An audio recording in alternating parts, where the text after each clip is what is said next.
Good morning. Good morning. Mhm.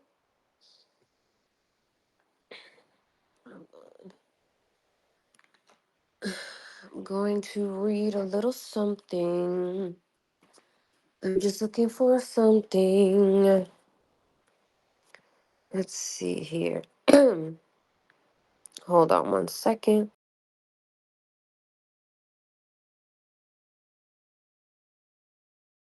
All right, let me get this together. Just want to read a little something. Okay, now, let me see.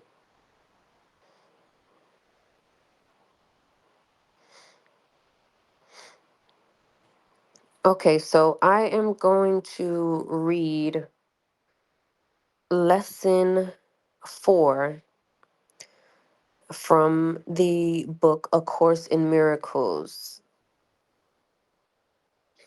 This is written, excuse me, sorry, it's allergy season. Dr. Helen Schuckman? Schuckman? Helen Schuckman. Oh my God. Okay, and this is from A Course in Miracles. Okay, in lesson 4 of A Course in Miracles, it starts off by saying, now this is basically an exercise, and this is to fortify your mind. This is to give your mind more fortitude, aka strength. Mental strength is the ability to see the future instead of reacting to the present. Again, fortitude is mental strength. Mental strength is the ability to see the future, is the ability to see the future instead of constantly reacting to the present. Hold on, let me just share this. Okay. Now it says, again, this is an exercise, so, take notes. Do this whenever you're alone. Starts off by saying, these thoughts do not mean anything. They are like the things I see in this room, on the street, from the window, etc. Unlike the preceding ones, these exercises do not begin with the idea for the day. In these practice periods, begin with noting the thoughts that are crossing your mind for about a minute, then apply the idea to them. If you are already aware of unhappy thoughts, use them as subjects for the idea. Do not, however, select only the thoughts you think are bad. You will find, if you train yourself to look at your thoughts, that they represent such a mixture that, in a sense, none of them can be called good or bad. This is why they do not mean anything. Okay, your thoughts don't really mean anything. It continues to say, in selecting the subjects, right, for the application of today's idea, the usual specificity is required. Do not be afraid to use good thoughts as well as bad, right? They're both in quotes. None of them represents your real thoughts, which are being covered up by them. The good ones are but shadows of what lies beyond, and shadows make sight difficult. The bad ones are blocks to sight and make seeing impossible. You do not want either, aka, as I've always said, for you to remain an observer of your own thoughts. It continues to say this is a major exercise and will be repeated from time to time in somewhat different form. The aim here is to train you in the first steps towards the goal of separating the meaningless from the meaningful. It is a first attempt in the long range purpose of learning to see the meaningless as outside you and the meaningful within. It is also the beginning of training your mind to recognize what is the same and what is different. It says, in using your thoughts for application of this idea for today, identify each thought by the central figure or event it contains. It gives an example. This thought about blank does not mean anything. It is like the things I see in this room, on the street, and so on, right? So for instance, I do this exercise all the time. Like say for instance, I'm like, okay, this thought about a bird, it doesn't mean anything because it's like everything else that I see. That is how you have to treat your thoughts. They do not mean anything because what really matters is how you feel inside. Anything that you think about the outside, right, or whatever is quote unquote outside of you is neither good or bad. Remember, it is just a thought. Okay. It continues to say you can also use the idea for a particular thought that you recognize as harmful. This practice is useful, but it is not a substitute for the more random procedures to be followed for the exercises. Do not, however, examine your mind for more than a minute or so. You are too inexperienced as yet to avoid a tendency to become pointlessly preoccupied. And that is what we don't want. We don't want to be pointlessly preoccupied with random thoughts. Okay, because remember, thoughts become things. Thoughts become things. It says further, since these exercises are the first of their kind, you may find the suspension of judgment in connection with thoughts particularly difficult. Do not repeat these exercises more than 3 or 4 times during the day. Lesson 5. It begins by saying, I am never upset for the reason I think. This idea, like the preceding one, can be used with any person, situation, or event you think is causing you pain. You think is causing you pain. It continues on by saying, apply it specifically to whatever you believe is the cause of your upset, using the description of the feeling in whatever term seems accurate to you. The upset may seem to be fear, worry, depression, anxiety, anger, hatred, jealousy, or any number of forms, all of which will be perceived as different. This is not true. However, until you learn that form does not matter, each form becomes a proper subject for the exercises for the day. Applying the same idea to each of them separately is the first step in ultimately recognizing they are all the same. Now, when using the idea for the day for a specific perceived cause of an upset in any form, use both the name of the form in which you see the upset and the cause which you ascribe it to. For example, I am not angry at blank for the reason I think. I am not afraid of blank for the reason I think. It says, but again, this should not be substituted for practice periods in which you first search your mind for sources of upset in which you believe, in forms of upset which you think results.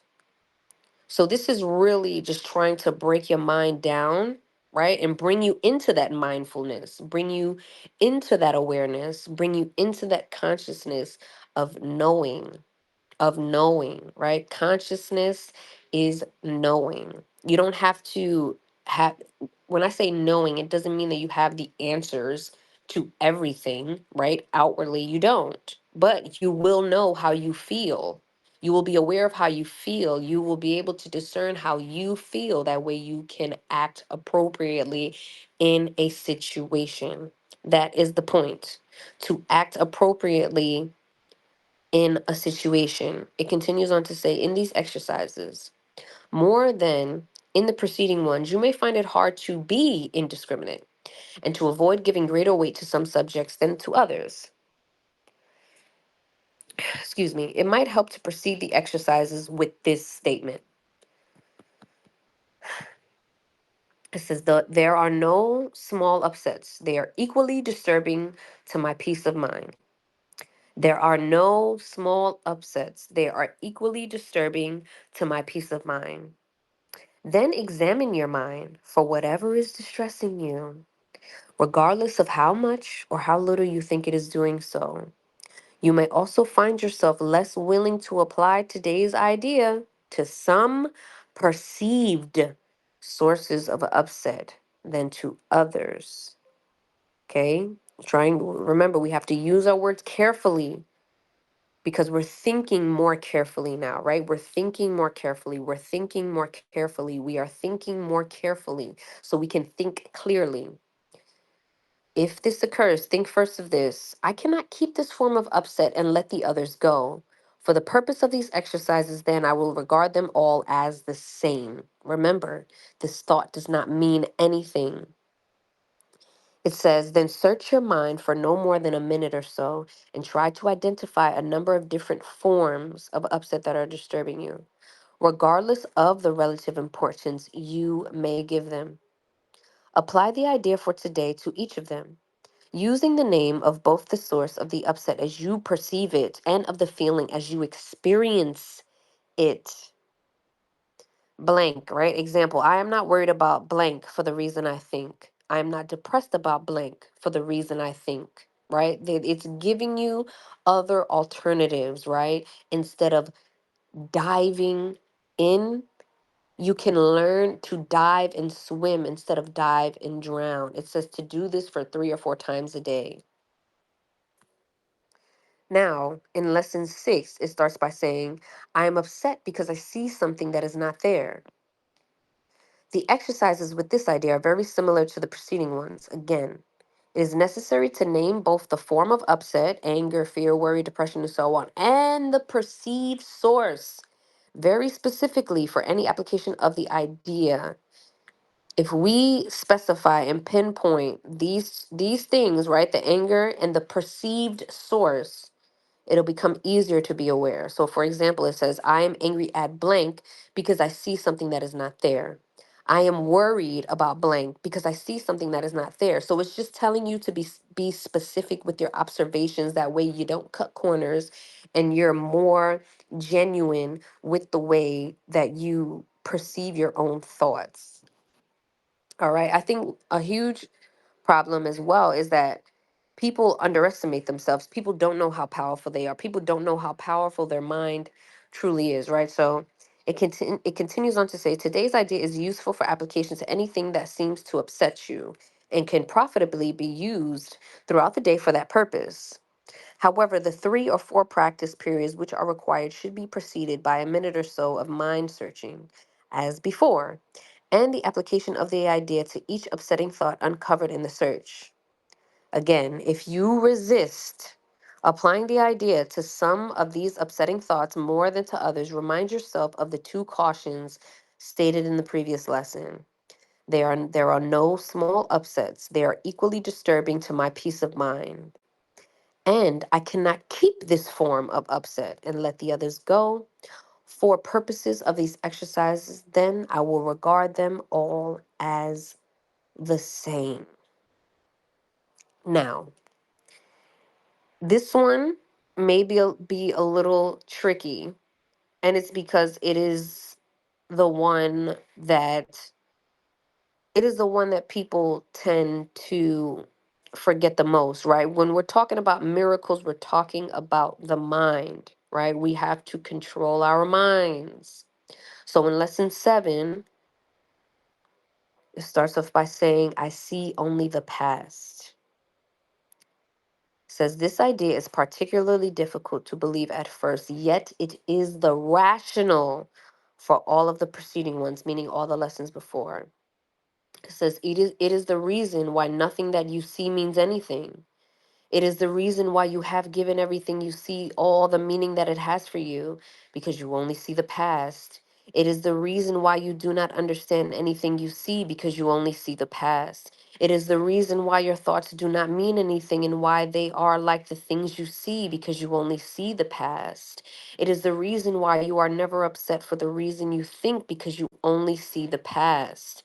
You're not present. It is the reason why you are upset, because you see something that is not there. It is only the past. Old ideas about time are very difficult to change. I'm going to say that again. Old ideas about time are very difficult to change because everything you believe is rooted in time and depends on your not learning these new ideas about it. Remember, you have not learned to let go of the past yet because the past is rooted in time. Yet, that is precisely why you need new ideas about time. This first time idea is not really so strange as it may sound at first. For example, look at a cup, okay? Do you see a cup? Or are you merely reviewing your past experiences of picking up a cup, being thirsty, drinking from a cup, feeling the rim of a cup against your lips, having breakfast, and so on? Are not your aesthetic reactions to the cup too based on your past experiences? How else would you know whether or not this kind of cup will break if you drop it? What do you know about this cup except what you have learned in the past? You would have no idea what this cup is except for your past learning. Do you then really see it? Look about you. This is equally true of whatever you look at. Acknowledge this by applying the idea for today indiscriminately to whatever catches your eye. For example, I see only the past in this pencil. I see only the past in this shoe. I see only the past in this hand. I see only the past in that body. I see only the past in that face. Do not linger over any one thing in particular, but remember to omit nothing specifically. Glance briefly at each object and then move on to the next. 3 or 4 practice periods, each to last a minute or so, will be enough. Lesson 8. My mind is preoccupied with past thoughts. Again, this is very, very difficult. Very, very difficult. Okay, hold on a second. Okay, it says this idea is, of course, the reason why you see only the past. No one really sees anything. He sees only his thoughts projected outward. The mind's occupation with the past is the cause of the misconception about time from which your seeing suffers. Your mind cannot grasp the present, which is the only time there is. It therefore cannot understand time and cannot, in fact, understand anything. The one wholly true thought one can hold about the past is that it is not there. To think about it at all is therefore to think about illusions. Very few have realized what is exactly entailed in picturing the past or in anticipating the future. The mind is actually blank when it does this because it is not really thinking about anything. The purpose of these exercises for today is to begin to train your mind to recognize when it is not really thinking at all. While thoughtless ideas preoccupy your mind, the truth is blocked. Recognizing that your mind has been merely blank rather than believing that it is filled with real ideas is the first step to opening the way to vision, real vision. The exercises for today should be done with closed eyes. Remember, these are all exercises for the day. This is because you actually cannot see anything, and it is easier to recognize that no matter how vividly you may picture a thought, you are not seeing anything. With as little investment as possible, right? Search your mind for the usual minute or so, merely noting the thoughts you find there. Name each one by the central figure or theme it contains and pass on to the next. Introduce the practice period by saying, I seem to be thinking about blank.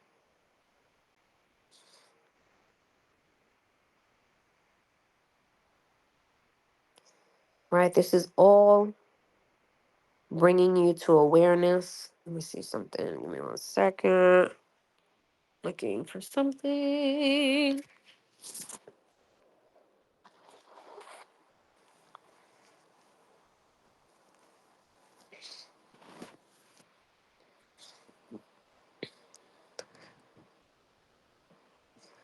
Okay. My thoughts do not mean anything. This applies to all the thoughts of which you are aware or become aware in the practice periods. The reason the idea is applicable to all of them is that they are not your real thoughts. We have made this distinction before and will do so again. You have no basis for comparison as yet. When you do, you will have no doubt that what you once believed were your thoughts did not mean anything. This is the second time we have used this kind of idea. The form is only slightly different. This time the idea is introduced with my thoughts instead of these thoughts. And no link is made overtly with the things around you. The emphasis is now on the lack of reality of what you think you think. Again, the emphasis is now on the lack of reality of what you think you think. This aspect of the correction process began with the idea that the thoughts of which you are aware are meaningless, right? Meaningless, outside rather than within, and then stress their past rather than their present status. Now we are emphasizing that the presence of these thoughts means that you are not thinking. This is merely another way of repeating our earlier statement that your mind is really a blank. To recognize this is to recognize nothingness when you think you see it. As such, it is the prerequisite for vision. Close your eyes for these exercises and introduce them by repeating the idea for today quite slowly to yourself, and then add, this idea will help to release me from all that I now believe. This idea will help to release me from all that I now believe. My thought about blank does not mean anything. My thought about blank does not mean anything. As a mother, I tend to obsess over death. I don't want my children to go before me. So I always have to tell myself these things, right? Because your mind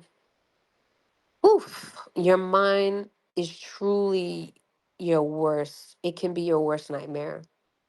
This is why I stress it, because I I had a very, very, very difficult life growing up. I have had suicidal ideations for years, years. I've had many suicidal attempts for years, and when you get so low about yourself, when you get so dark, like when you're just in a dark spot, right? Because it doesn't even have to all the times that we're in these dark spots, right? Even though it has been other people that have helped or aided in these dark moments with ourselves or just in life, to where we feel those dark things and don't want to be here anymore, it is still up to us to find ourselves in these moments. So please use these mind and thought processes wisely, okay? Anything you think does not mean anything. Again, let's repeat it. This idea does not mean anything. My thought about this does not mean anything. My thought about fear does not mean anything. My thought about worrying does not mean anything. And this idea will help to release me from all that I now believe. This idea will help to release me from all that I now believe. Remember, if you are writing these things down, write them in blue ink or pencil. Now it says today's thoughts. So use those thoughts. Use these thoughts for today and make them exercises. Make them practices.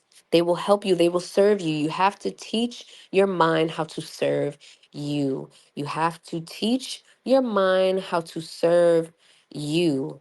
Teach your mind how to serve you. Teach your mind how to serve you.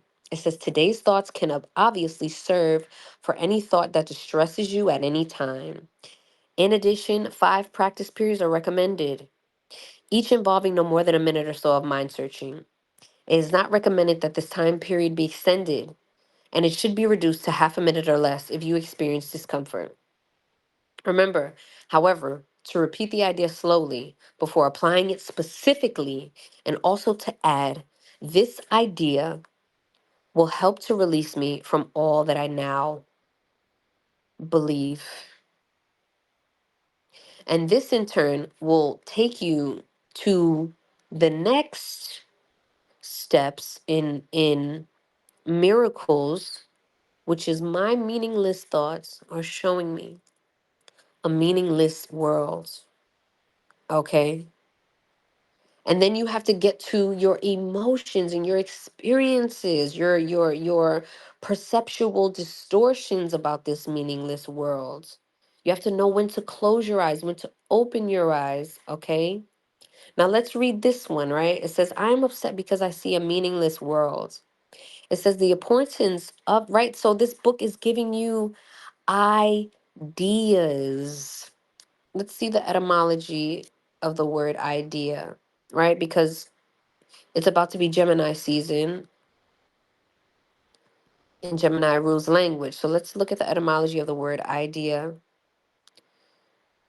Oh, wow. So the word idea means form, pattern, or appearance. It means to see. So A Course in Miracles book is giving you things to see. These are the miracles. The miracles are the shifts in perspectives, right? So it says the importance of this idea, right? And the idea is I am upset because I see a meaningless world. The importance of the idea lies in the fact that it contains a correction for a major perceptual distortion. You think that what upsets you is a frightening world, or a sad world, or a violent world, or an insane world. All these attributes are given it by you. The world is meaningless in itself. I'm sorry. I told you it's allergy season. Woo! These exercises are done with eyes open. Look around you, this time quite slowly. Try to pace yourself so that the slow shifting of your glance from one thing to another involves a fairly constant time interval. Do not allow the time of the shift to become markedly longer or shorter, but try instead to keep a measured, even tempo throughout. What you see does not matter. What you see does not matter, right? This is especially important now that we have computers in our hands. We have computers for phones. We have access to tons and tons of information. You teach yourself this, and this is especially important during Gemini season. Gemini rules information. It says you teach yourself this as you give whatever your glance rests on equal attention and equal time. This is a beginning step in learning to give them all equal value. Your thoughts, right? As you look about, you say to yourself, I think I see a fearful world. I think I see a dangerous world. I think I see a hostile world. I think I see a sad world. I think I see a wicked world. I think I see a crazy world, and so on, using whatever descriptive terms happen to occur to you, right? Because we're watching our words carefully, because we're watching our thoughts carefully. And it says, if terms which seem positive rather than negative occur to you, include them.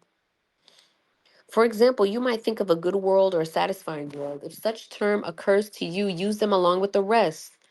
You may not have yet understood why these nice adjectives belong in these exercises, but remember that a good world implies a bad one, and a satisfying world implies an unsatisfying one.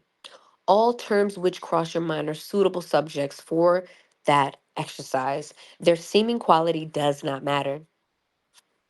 It says, be sure that you do not alter the time intervals between applying today's idea to what you think is pleasant and what you think is unpleasant, meaning do not give credence to what you think is pleasant, what is unpleasant. You are merely just having the thoughts. Oh, okay, I see this is pleasant, I see this is unpleasant. And you move on. You make no judgments for the things that come up to you, aka, as they say, occur to you. For the purpose of these exercises, there is no difference between them. At the end of the practice period, add this. But I am upset because I see a meaningless world. What is meaningless is neither good nor bad. Why then should a meaningless world upset you? If you could accept the world as meaningless and let the truth be written upon it for you, it would make you indescribably happy. But because it is meaningless, you are impelled to write upon it what you would have it be.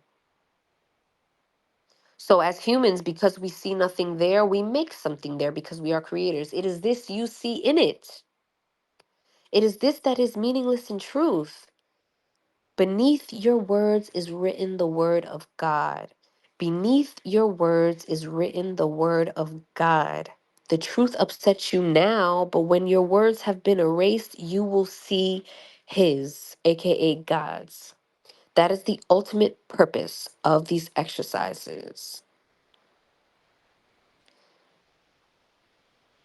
Now, it also says, right, that when these, remember, you have to, it should only be a minute or so for these thoughts. Don't go overboard. Don't go over a minute with them, okay?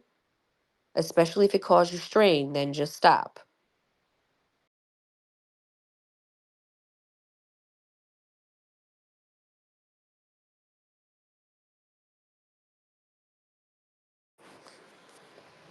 Okay, so again, we're breaking down our thoughts so that we can embrace miracles.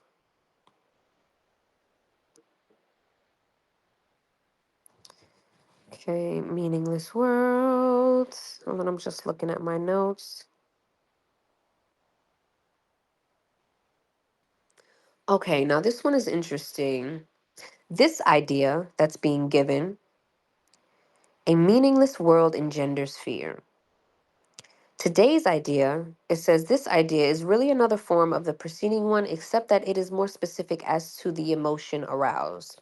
Actually, a meaningless world is impossible. Nothing without meaning exists. However, it does not follow that you will not think you perceive something that has no meaning. On the contrary, you will be particularly likely to think you do perceive it. Recognition of meaninglessness arouses intense anxiety in all the separated ones, meaning the people who believe they are separate from their thoughts in the world. It represents a situation in which God and the ego challenge each other as to whose meaning is to be written in the empty space that meaninglessness provides. The ego rushes in frantically to establish its own ideas there, fearful that the void may otherwise be used to demonstrate its own impotence and unreality. And on this alone, it is correct. It is essential, therefore, that you learn to recognize the meaningless and accept it without fear. If you are fearful, it is certain that you will endow the world with attributes that it does not possess and crowd it with images that do not exist. To the ego illusions are safety devices. To the ego, illusions are safety devices. Again, to the ego, illusions are safety devices, as they must also be to you who equate yourself with the ego. Says the exercises for this, which should be done about 3 or 4 times, blah, blah, blah, blah, blah, the same thing a minute or so, with eyes closed, repeating today's idea to yourself. Then open your eyes and look about you slowly. I am looking at a meaningless world. I am looking at a meaningless world. I am looking at a meaningless world. Repeat this statement to yourself as you look about, then close your eyes and conclude with, a meaningless world engenders fear because I think I am in competition with God. You may find it difficult to avoid the resistance in one form or another to this concluding statement. Whatever form such resistance may take, remind yourself that you are really afraid of such thought because of the vengeance of the enemy. You are not expected to believe the statement at this point and will probably dismiss it as preposterous. Note carefully, however, any signs of overt or covert fear which it may arouse. This is our first attempt at stating an explicit cause and effect relationship of a kind which you are very inexperienced in recognizing. Do not dwell on the concluding statement and try not even to think of it except during the practice periods. That will suffice at present. And just remember that God did not create a meaningless world. 1 second. Trying to find. Wait a minute. I'm looking for something.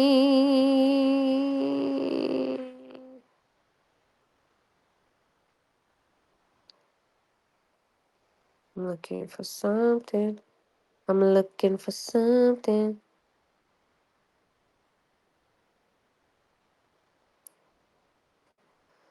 Okay. I wanted to go to a specific chapter. Give me 1 second, please. Oof.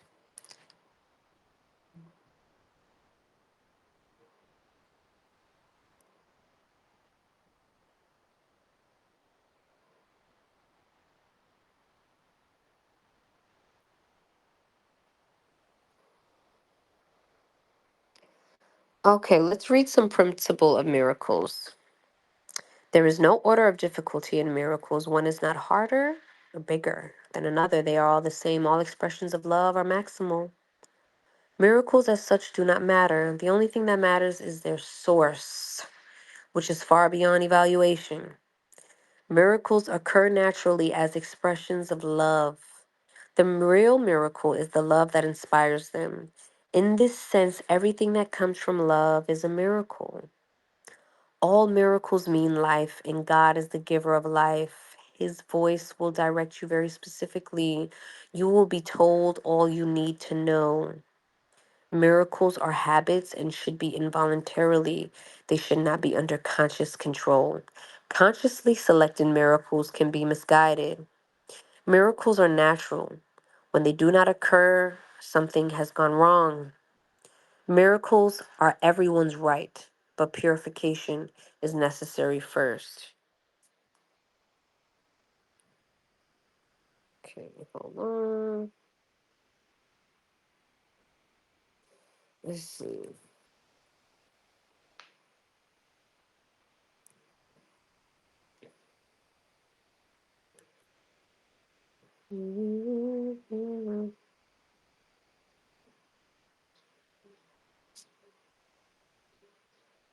Okay, let me see.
Just gonna do some light breathing. That way we could just retain the information that we've received.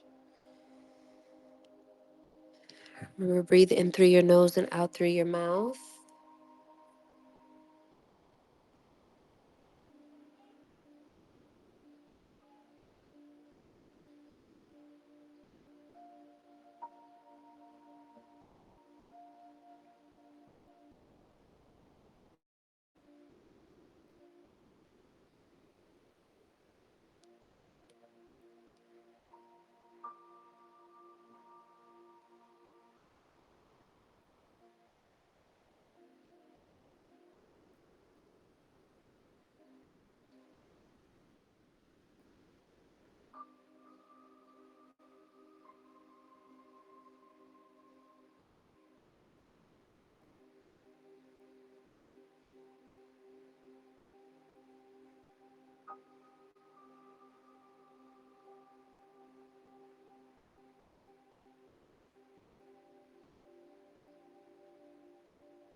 Keep breathing. Try to keep your back straight as possible.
Keep breathing slowly.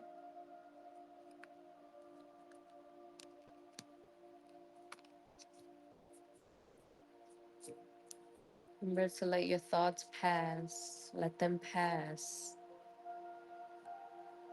Hello, goodbye. Hello, goodbye. All that matters right now is your breathing. All that matters right now is your breathing. You will deal with everything else later.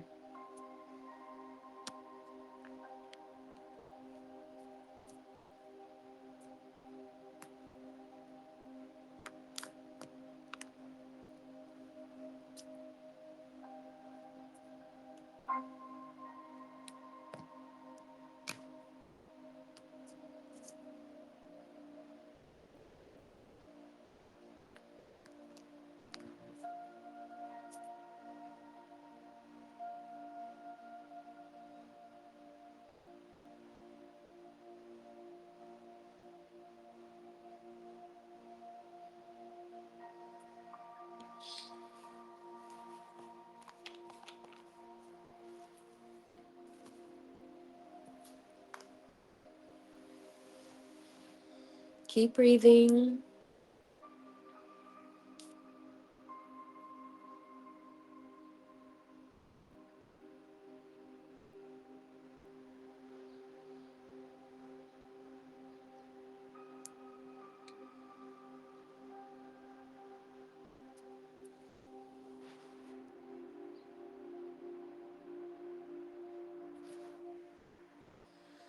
In through your nose, out through your mouth.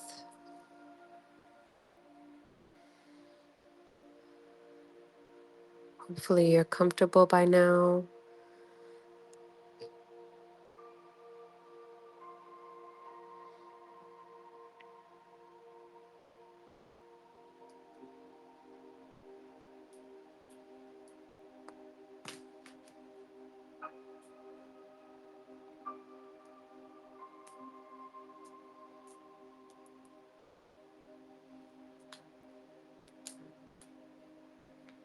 Keep breathing.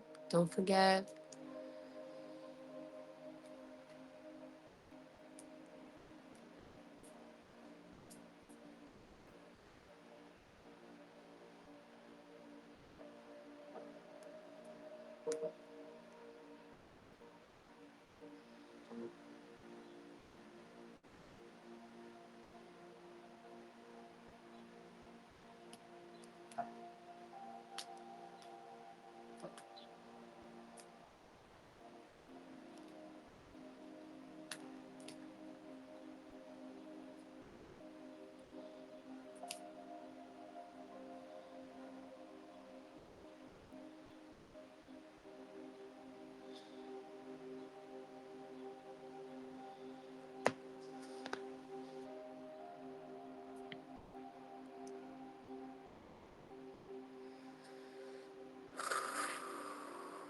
Keep breathing. In through your nose, out through your mouth.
Thank you all for being here. I hope these exercises help you. Just start to come back, breathe. Start to come back. Doesn't it feel good to just breathe? and not let your mind take over you. I hope to see you all here again. I will be back. We will definitely be going over more miracles. Thank you.